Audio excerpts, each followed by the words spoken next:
बिस्मिल्लाहिर्रहमानिर्रहीम। मैं हूं doctor Khan, motivation inspirational speaker. आज वाली वीडियो में हम जो बाकी डिटेक्टर्स रह गए हैं या डोजीमीटर है उसकी बात करेंगे।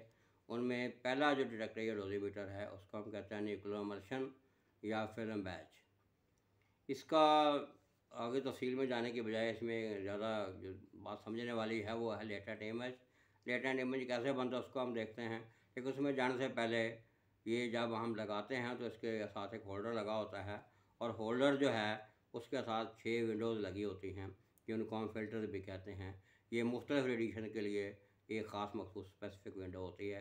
मसलन इसमें 6 विंडो जो हैं उनकी तरतीब कुछ इस तरीके से होती है कि एक विंडो जो है बिल्कुल ओपन होती है, और आपने देखा है कि अल्फ़ा पार्टिकल जो है वहाँ छोटी सी लेयर जो है एयर की उसमें भी इब्ज़ार हो जाता है। तो ये ओपन लेयर जो होती है ये अल्फ़ा के लिए होती है। ओपन विंडो जो होती है, ये ओपन फिल्टर जो होता है ये अल्फ़ा के लिए होता है कि वहाँ अगर अल्फ़ा इन होंगे तो वहाँ पर जाके वो फॉगिंग करेंगे और वो डिटेक्ट हो जाएंगे।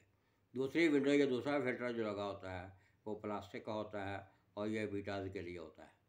तीसरी विंडो या तीसरा फिल्टर जो लगा होता है वो कैडमियम का होता है और वो थर्मल न्यूट्रॉन्स के लिए होता है।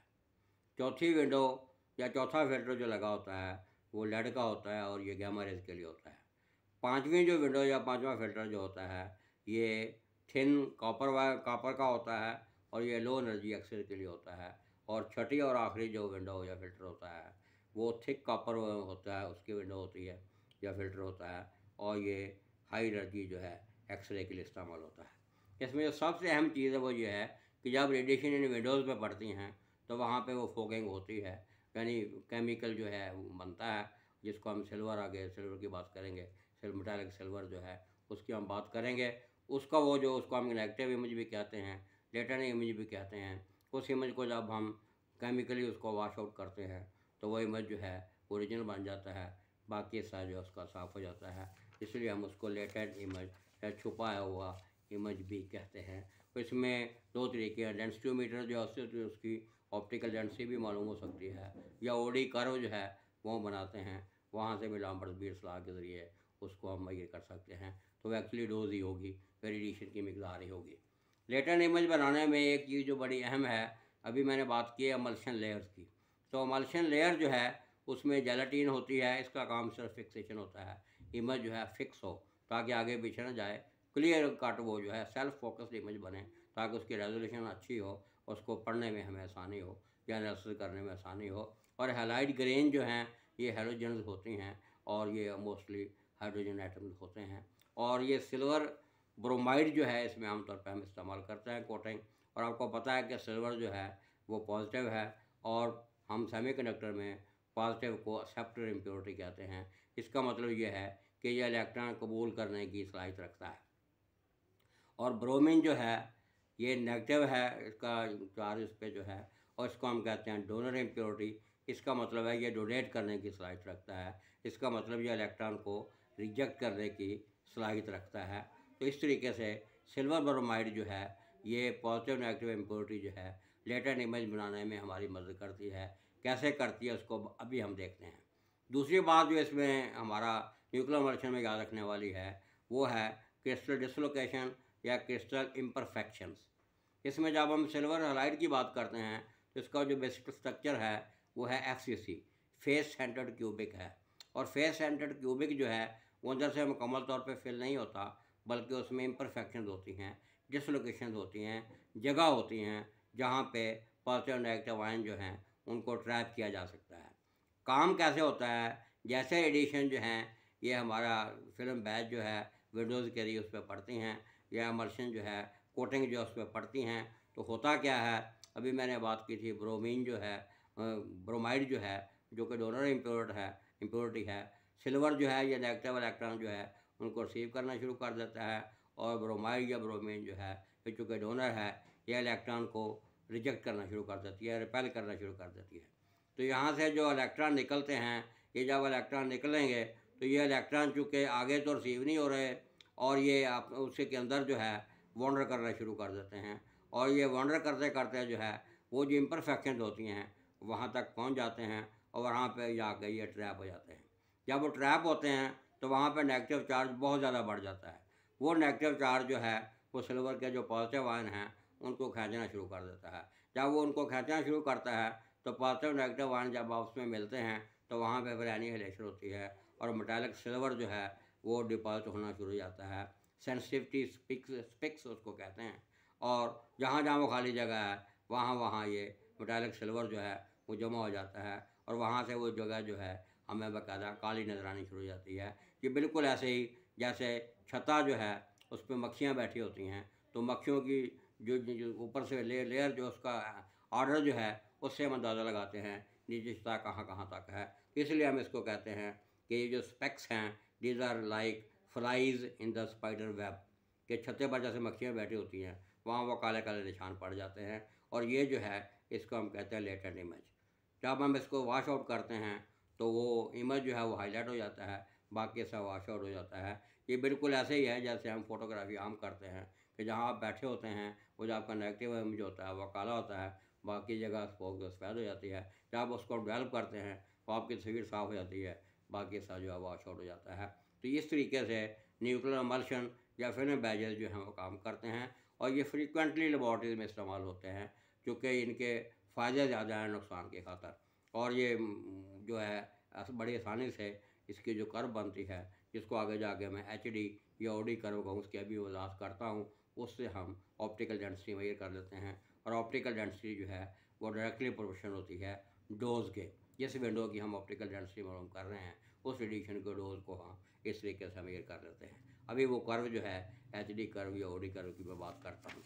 उसके बाद अगला जो डोजीमीटर या डिटेक्टर जो फ्रीक्वेंटली लेबॉर्ट्री में इस्तेमाल होता है उसको आम उर्फ़ आम में हम कहते हैं TLDs, और ये एब्रीवेशन है थर्मोलुमिनेसेंस डोजीमीटर्स या डिटेक्टर्स। अब थर्मो का लफ्ज़ यहाँ ये बता रहा है कि इसमें हम हीट इस्तेमाल करेंगे और लुमिनेंस का मतलब है उसी हीट से लुमिनेंस पैदा होगी, उस लुमिनेंस से हम डोज या रेडिएशन की मिकदार जो है उसको हम देखेंगे। इसमें होता क्या है, ये बेसिकली ये भी क्रिस्टल होती है और ये इसमें भी इम्परफेक्शन या डिसलोकेशन होती हैं, यानी खाली जगह होती है। इम्प्योरिटी जो होती हैं वो होता क्या है, जब रेडिएशन जो है ये जहाँ पे इम्परफेक्शन हैं रेडिएशन वहाँ पे पड़ती हैं तो उसके जब पॉजिटिव नेगेटिव आयन बनते हैं तो वो इलेक्ट्रॉन जो हैं ये आमतौर पर फॉरवर्ड गैप जो है वहाँ होती हैं चीज़ें, ये डिफेक्ट है वगैरह। तो वो जो इसके इलेक्ट्रॉन बने हैं पॉजिटिव नेगेटिव आयन बने हैं वो जो खाली जगह हैं वहाँ जाके वो इलेक्ट्रॉन ट्रैप हो जाते हैं, यानी वो बार वापस नहीं आते। तो हम इसका मतलब यह है कि रेडिएशन जो हमने लिथियम फ्लोराइड पर डाली है उसकी जितनी भी एनर्जी जो है डिसोसिएट होने में हमें मिली है या इलेक्ट्रॉन में पॉजिटिव नेगेटिव आयन मिले हैं, वो पॉजिटिव नेगेटिव आयन बाहर नहीं आए बल्कि वो जो खाली जगह थी वहाँ पे जाके वो ट्रैप हो गए, वहाँ पे जमा हो गए हैं। अब उनको निकालना है, कैसे निकालेंगे? तो यहाँ फिर हम हीट का इस्तेमाल करते हैं कि डिफरेंट जो स्पेसिफिक हीट्स जो हैं उसकी हीट को हम इस्तेमाल करते हैं और वही जो लिथियम फ्लोराइड है उसको हम गर्म करना शुरू कर देते हैं। जैसे जैसे हम गर्म करते हैं उसमें लुमिनेंस पैदा होनी शुरू हो जाती है, मतलब ये कोई इलेक्ट्रॉन पॉजिटिव नेगेटिव आयन जो अलग अलग हुए थे वो आपस में जुड़ना शुरू हो गए हैं और वहाँ से वो सेंटिलेशन लुमिनेंस पैदा हुई है। उस वक्त तक हम इसकी हीट करते रहते हैं जिस वक्त तक वो लुमिनेंस बंद नहीं हो जाती, यानी सारे इलेक्ट्रॉन जो ट्रैप हुए हैं वो हमें रिसीव नहीं हो जाते। तो इस तरीके से हम जो थर्मोलुमिनेंस के ज़रिए डोज का अंदाज़ा लगाते हैं और यहाँ जो कर्व बनती है उसको हम कहते हैं ग्लो कर्व। उसका भी अभी जिक्र करता हूँ जो अगले डिटेक्टर को मैंने उसके साथ अटैच करना है। अगला जो डिटेक्टर है उसको हम कहते हैं ऑप्टिकली स्टिमुलेटेड लुमिनेसेंस डोजीमीटर या डिटेक्टर्स। इसमें और उसमें फ़र्क ये है कि इसमें हम हीट इस्तेमाल करते हैं और इस डोजीमीटर या डिटेक्टर में हम हीट की जगह लेज़र को इस्तेमाल करते हैं, इसीलिए ऑप्टिकल स्टिमुलेटर का जिक्र आया है। और ऑप्टिकल स्टिमुलेशन जो है ये लेज़र में होती है। प्रोसेस बिल्कुल ऐसे ही है। तो वहाँ हम जो आमतौर पर इस्तेमाल करते हैं वो है एल्युमिनियम ऑक्साइड जो है कार्बन से उसको डोप किया होता है और बिल्कुल ऐसे उसके अंदर भी डिसलोकेशंस होती हैं, डेफिशिएंसीज होती हैं, इम्परफेक्शंस होती हैं। तो वो जब रेडिएशन उसमें पड़ती हैं, जब उसके पॉजिटिव नेगेटिव आयन बनते हैं तो वही पॉजिटिव नेगेटिव आयन जहाँ दरम्यान में खाली जगह पड़ होती है वहाँ जाके वो ट्रैप हो जाती है। तो यही हाल है कि वो खुद खुद खुद खुद खुद खुद खुद खुद बाहर नहीं आते। तो हीट की जगह हम क्या करते हैं, प्रॉपर जो हमारा इंटेंसिटी का लेज़र है वो उस पर बम्बार्ड करते हैं तो थोड़ी देर के बाद वहाँ पे लुमिनेंस जो है हमें नज़र आनी शुरू हो जाती है। इसका मतलब वो पॉजिटिव नेगेटिव आयन जो है एक्टिवेट को एनिहिलेट हुए हैं वहाँ से सेंटिलेशन लुमिनस पैदा हुई है। और इसको भी हम ऐसे करते रहते हैं जब तक लुमिनस बंद नहीं जाती। तो इसका मतलब ये जो लुमिनस हो रही है ये स्टेज वाइज होती है, और वहाँ जो कर्व बनती है उसको हम कहते हैं ग्लो कर्व या लुमिनस कर्व। अब मैं उन कर्व की बात करता हूँ। पहले हम जो न्यूक्लियोमल्शन की मैंने बात की थी या फिल्म डोजीमीटर की बात की थी, उसमें जो कर्व बनती है उसको हम कहते हैं ओडी कर्व या एचडी कर्व। ये एचडी बंदों का नाम है जिन्होंने ये इस पर काम किए तजवीज़ की थी। ओडी ऑप्टिकल डेंसिटी को कहते हैं। तो आमतौर पे हम जो कर्व बनाते हैं लॉन्ग एक्स एक्सेस जो है हम डोज को लेते हैं मिली सीवर्ट में, और लॉन्ग वाई एक्सेस जो है ऑप्टिकल डेंसिटी को लेते हैं।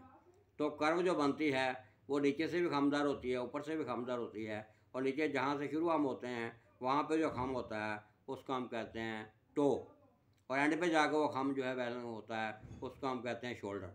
तो मोस्टली टो और शोल्डर जो है हम इनको इस्तेमाल नहीं करते, क्योंकि टो जो है वो अंडर एक्सपोजर होता है। वो एक्सपोजर जितना कम होता है तो जो एक्सपोज हुआ है उसको हम डिटेक्ट नहीं कर पाते।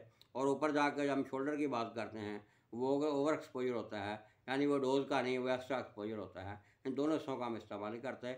दरमियान में जो हिस्सा बचता है वो लीनियर हिस्सा है, उससे हम जो है ऑडिबल होम करते हैं। तो लीनियर का मतलब ये है कि ऑप्टिकल डेंसिटी डायरेक्टली पोर्शन होती है वो एक्सपोजर के, यानी रेडिएशन जो है उस पर पड़ी है, उसने जो एक्सपोजर किया है वो वही है जो उसकी ऑप्टिकल डेंसिटी है। तो ये डेंसियोमीटर से भी हम मेजर कर सकते हैं, या लैम्बर्ट्स बीयर्स लॉ जो है उससे फार्मूले से भी कैलकुलेट की जा सकती है। इस तरीके से हम फिल्म बैजेस या हमारे न्यूक्लियोमल्शन जो हैं उनके इस्तेमाल करते हैं। जहाँ तक ग्लो कर्व का हिस्सा है, ग्लो कर्व हम इसलिए मोस्टली इसको कहते हैं कि वहाँ पे लुमिनस होती है तो ग्लो हमें वो नज़र आते हैं। हमें कहना सेंटिलेशन टाइप या फ्लोरेसेंस टाइप जो है लुमिनेंस इसको हम कह रहे हैं वो नज़र आते हैं। तो वहाँ डिफरेंट किस्म की पीक्स बनती हैं। उन पीक्स को हम कहते हैं ट्रैपिंग लेवल, जहाँ पर इलेक्ट्रॉन ट्रैप हुए थे वहाँ से आए हैं, या ग्लो पीक्स भी कहते हैं। तो इसमें चूँकि मुख्तलिफ़ किस्म की पीक्स बनती हैं तो मोस्टली जो हम पीक लेते हैं, ये दोनों डोजीमीटर के लिए मैं बात कर रहा हूँ, थर्मल लुमिनेसेंट डोजीमीटर और ऑप्टिकल स्टिमुलर डोजीमीटर के लिए। तो उसमें जो पीक्स बनती हैं उनमें जो हाईएस्ट पीक होती है उसको हम लेते हैं, और वो डायरेक्टली पोर्शन होती है जो रेडिएशन है उसकी डोज के। ये मोस्टली इसको अगर हम ऊपर से कर्व बनाएं कर्व फिटिंग के ज़रिए तो गाशियन डिस्ट्रीब्यूशन कर्व बनती है। और गाशियन डिस्ट्रीब्यूशन कर्व आपने देखी होगी, उसको जो सेंटर होता है वो रेजोनेंस फ्रीक्वेंसी होती है, और वही हमारी असल चीज़ है, यानी वो जो हम चाह रहे होते हैं। तो इसी तरीके से हम जो ग्लो कर्व जो है या हमारी एचडी कर्व या ओडी कर्व है, इनको इस्तेमाल करके वो डोज जो है उसको मेजर कर लेते हैं। और इसी तरीके से बड़ी आसानी से थर्मल लुमिनेसेंट डोजीमीटर इस्तेमाल करके या ऑप्टिकल स्टिमुलर डोजीमीटर इस्तेमाल करके या न्यूक्लियोमल्शन इस्तेमाल करके हम बड़ी आसानी से जो है डोज जो है वो उसको कैलकुलेट कर लेते हैं। और यही तीनों डोज न्यूक्लियोमल्शन यानी फिल्म बैजेस या TLDs और SLD जो हैं ये भी लेबॉर्ट्री में फ्रीक्वेंटली इस्तेमाल होते हैं।